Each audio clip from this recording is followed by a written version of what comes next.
আপনি আপনার স্ত্রীর কাছে বসে আছেন, একটা ফুরফুরে মনে আনন্দ চিত্তে স্ত্রীর সাথে আলাপ করছেন, তার সাথে আপনি ভাব আদান প্রদান করছেন, আল্লাহর আরশ পর্যন্ত খুশি হয়ে যায়।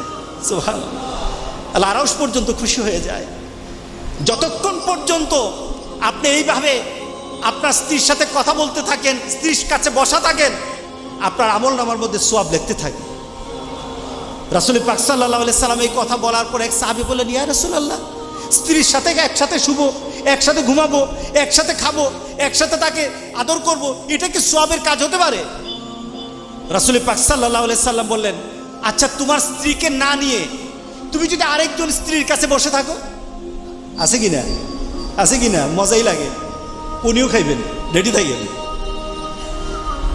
তুমি অন্য কোনো স্ত্রীর পাশে বসে বসে ফিস ফিস ফিস ফিস করলা, মজাই লাগবে, তবে মনে রেখে দিও তোমার আমলনামার মধ্যে জেনার গুনাহ লেখা হবে। তুমি যতক্ষণ তোমার স্ত্রীর কাছে বসা থাকবে, জান্নাতের দরজাগুলি তোমার জন্য খোলা আরম্ভ হয়ে যাবে। আর যতক্ষণ পর্যন্ত পরস্ত্রীর সাথে বসা থাকবে, ততক্ষণ পর্যন্ত তোমার আমলনামার মধ্যে গুনাহ লেখা হবে কিনা।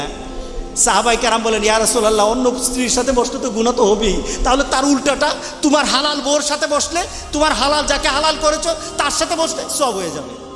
সুবহানাল্লাহ, সুবহানাল্লাহ।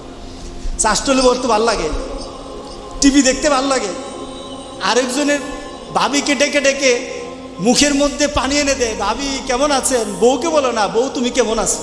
শরম লাগে, শরম লাগে। রাসূল পাক সাল্লাল্লাহু আলাইহি সাল্লাম বললেন যে বিয়ের মাধ্যমে স্বামী এবং স্ত্রী, ছেলে এবং মেয়ের যৌনতাকে পবিত্র করা হয়। সুবহানাল্লাহ, সুবহান, কত সুন্দর কথা। স্ত্রীকে হেফাজত করা হয়, এই মেয়েকে সমাজের বিভিন্ন ধরনের খারাপ লুলুপ দৃষ্টি থেকে একটা মেয়েকে বাঁচানো হয়।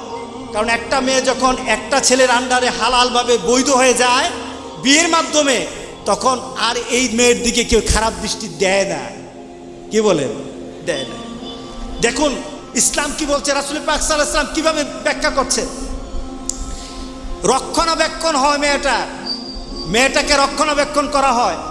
কারণ একটা ছেলে যখন একটা মেয়েকে বিয়ে করে, তার চিন্তা চেতনায়, তার ভাবনায়, তখন মনে হয় যে এই মেয়েটাকে সকল ধরনের বিপদ আপদ থেকে আমি রক্ষা করব, আমি তার পাশে থাকবো, আমি তাকে বিভিন্ন গার্ড দেব, তাকে তার বিপদের সময় আমি কাছে থাকবো। কি বলেন? বলে কি না? আপনার স্ত্রীর কাছে যদি কেউ ঘেঁষায়, তখন মেজাজটা গরম হয় কি না?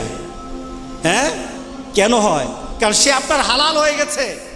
রাসূল পাক সাল্লাল্লাহু আলাইহি সাল্লাম বললেন, কেউ যদি ঘেঁষতে চায় তোমার মেজাজ গরম হয়ে যায়, তার পিছনে কারণ হলো তুমি তার রক্ষক হয়ে গেছো। ইসলাম একটা মেয়েকে রক্ষণাবেক্ষণের সুযোগ করে দেয় বিয়ের মাধ্যমে।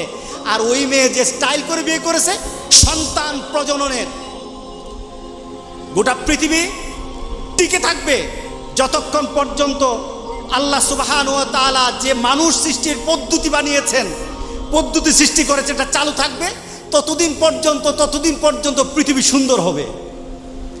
আপনি ইউরোপ আমেরিকায় যান, বাচ্চা নাই, 40 বছর আগ পর্যন্ত তারা বাচ্চা কাচ্চা নেয় না। এটার পার্সেন্টেজ কত? 77%। 77%। আমি অনেকদিন আগে একটা ডাটা দেখেছিলাম, ইউরোপ আমেরিকার ছেলে মেয়েরা তারা 40 বছর 45 বছর পর্যন্ত তারা বিয়ে করবে না। মানে কি? বিয়ে